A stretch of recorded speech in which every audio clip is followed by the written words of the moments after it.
Hello friends, સ્વાગત છે આપનું આપણી યુટ્યુબ ચેનલ વિદ્યા વિહારના પ્લેટફોર્મ પર.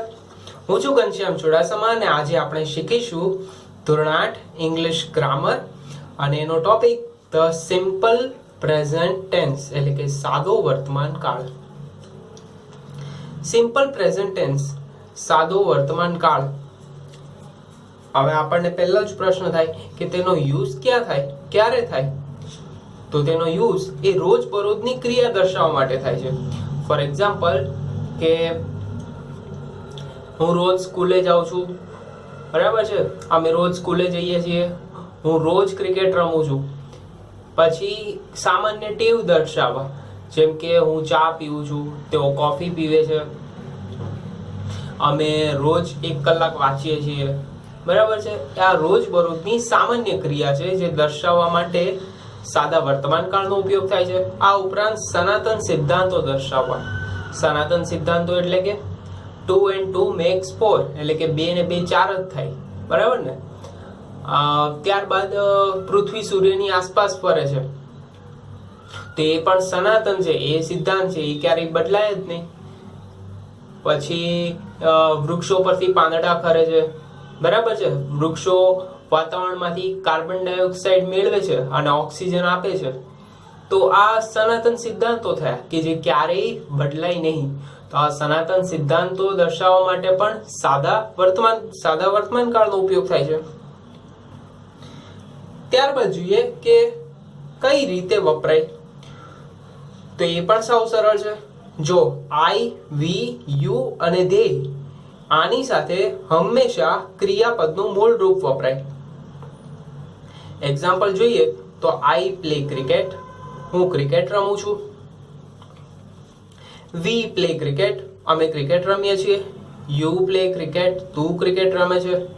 દે પ્લે ક્રિકેટ, તેઓ ક્રિકેટ રમે છે. હવે અહીંયા જોઈએ તો આઈ પ્લે, જો અહીંયા ક્રિયા કઈ છે? રમવાની ક્રિયા છે, બરાબર, રમું છું. અને ઇંગ્લિશમાં કહેવાય પ્લે. હવે જો અહીંયા ક્રિયાપદનું મૂળરૂપ આઈ, વી, યુ અને ધે ની સાથે ક્રિયાપદનું મૂળરૂપ જ આવ્યું છે કે પ્લે એટલે રમવું થાય, તો પ્લે નું પ્લે જ આવ્યું છે દરેકમાં. ત્યારબાદ જોઈએ તો હી, શી અને ઇટ સાથે ક્રિયાપદનું એસ કે ઈએસ વાળું રૂપ લાગે. જો આઈ, વી, યુ, ધે સાથે ક્રિયાપદનું મૂળરૂપ અને હી, શી, ઇટ સાથે ક્રિયાપદનું એસ કે ઈએસ વાળું રૂપ લાગે. ઉદાહરણ જોઈએ તો હી પ્લેસ ક્રિકેટ, તે ક્રિકેટ રમે છે. શી પ્લેસ ક્રિકેટ, તેણી ક્રિકેટ રમે છે.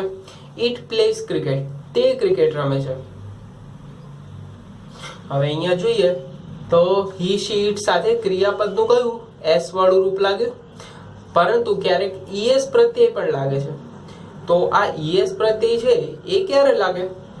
તો અહીંયા જોઈએ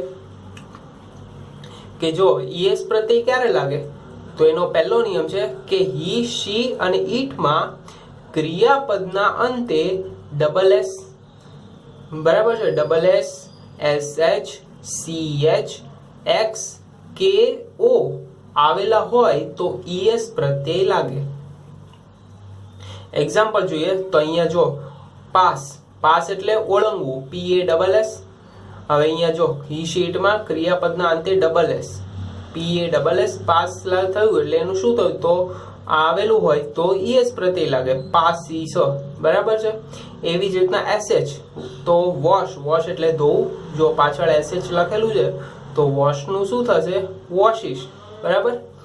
એવી જ રીતના સીએચ, સીએચ એટલે કે અહીંયા જો ટીચ, ટી એ સીએચ, છેલ્લે સીએચ આવ્યું તો ટીચ નું શું થશે? ટીચિસ. ત્યારબાદ જોઈએ એક્સ, એક્સ એટલે કે એ અંતે એક્સ આવેલો હોય તો અહીંયા જો ફિક્સ, ફિક્સ એટલે રિપેર કરવું, તો ફિક્સ નું શું થશે? ફિક્સિસ, બરાબર. પાછળ ઈએસ પ્રત્યય લાગ્યો.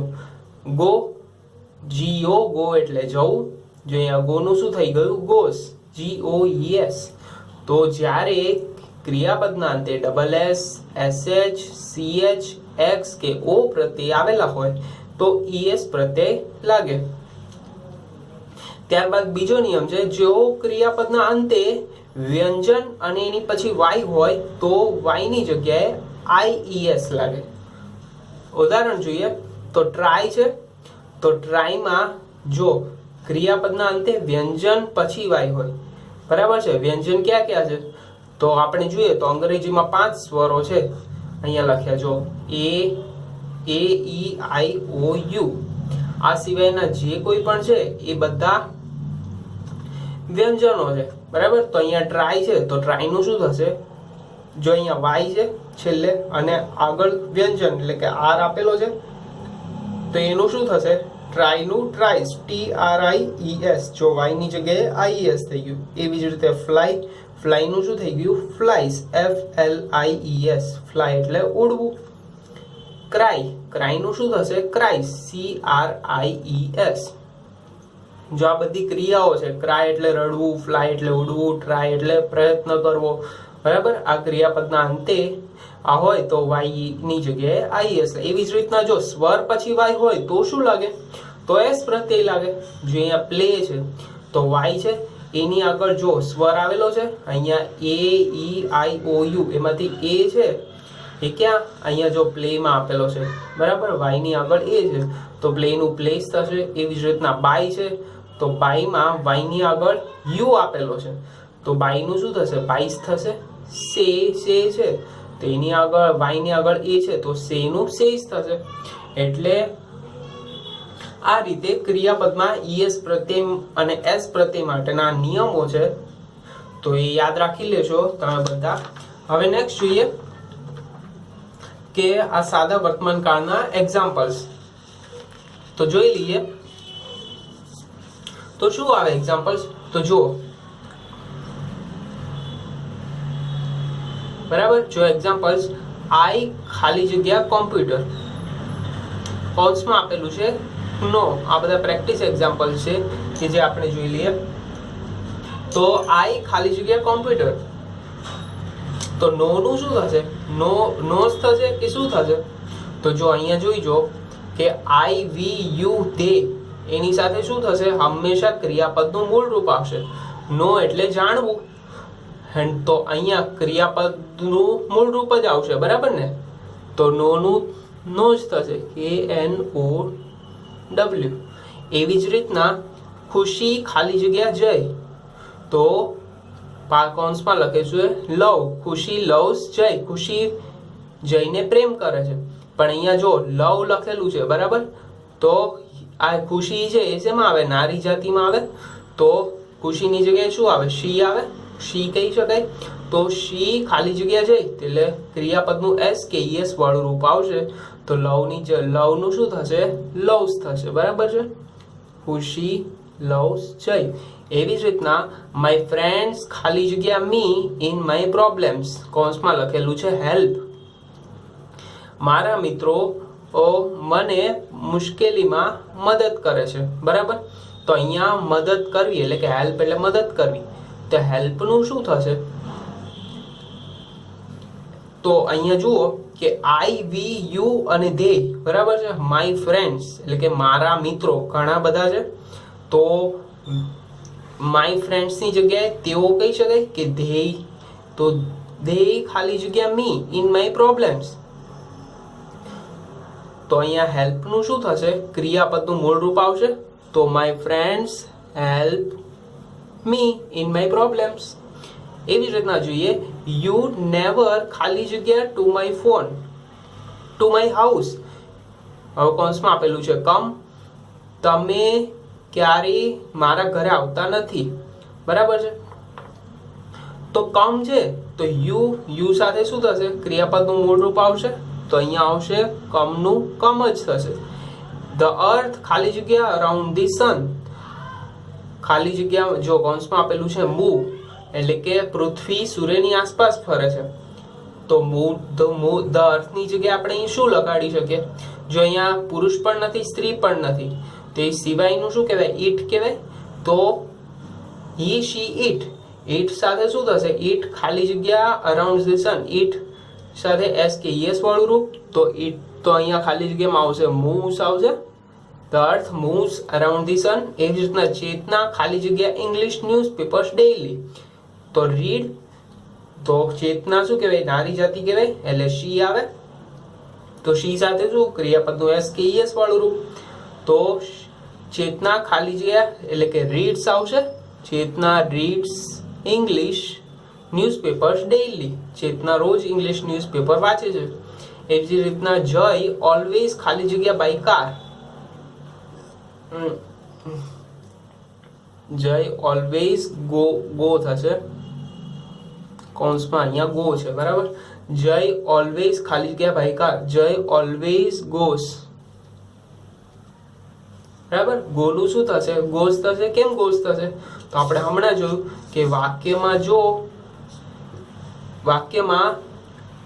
જો ક્રિયાપદના અંતે એસ, એસએચ, સીએચ, એક્સ કે ઓ આવેલા હોય, બરાબર.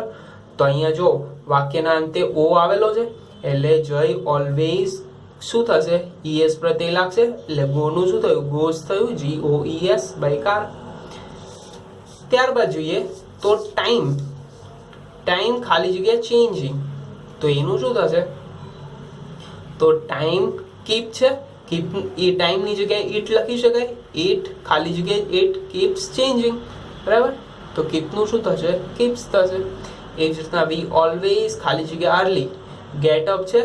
હવે વી સાથે તો ક્રિયાપદનું મૂળ રૂપ એટલે શું થશે? Get up.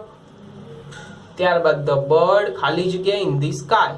ધ બર્ડ કૌંસમાં આપેલું છે ફ્લાય. ધ બર્ડ એટલે ઈટ થયું, એક જ પક્ષી કીધું છે ને. જો બર્ડ્સ કીધું હોત તો ક્રિયાપદનું મૂળ રૂપ આવે, પણ એક જ પક્ષી કીધું ધ બર્ડ. તો ફ્લાય નું શું થશે? ફ્લાઇઝ થશે. ફ્લાઇઝ. કેમ અહીંયા વાય ની જગ્યાએ IES થઈ ગયું? એમ કે યાદ કરો આપણા નિયમમાં શું કહ્યું હતું કે જ્યારે ક્રિયાપદના અંતે વાય હોય અને આગળ શું હોય?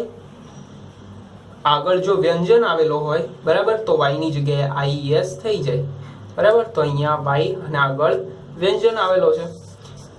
આગળ જોઈએ કે શી ખાલી જગ્યા ક્લોથ્સ એવરી ડે. તો શી વોશ નું શું થશે? વોશિશ, બરાબર. હી શીટ સાથે SKES વાળું રૂપ વોશિશ ક્લોથ્સ એવરી ડે.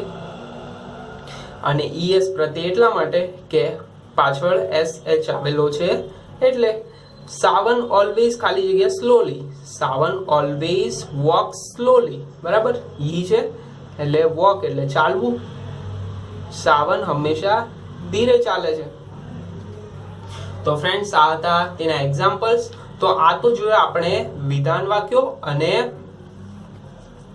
વિધાન વાક્યો સાદા વર્તમાન કાળના.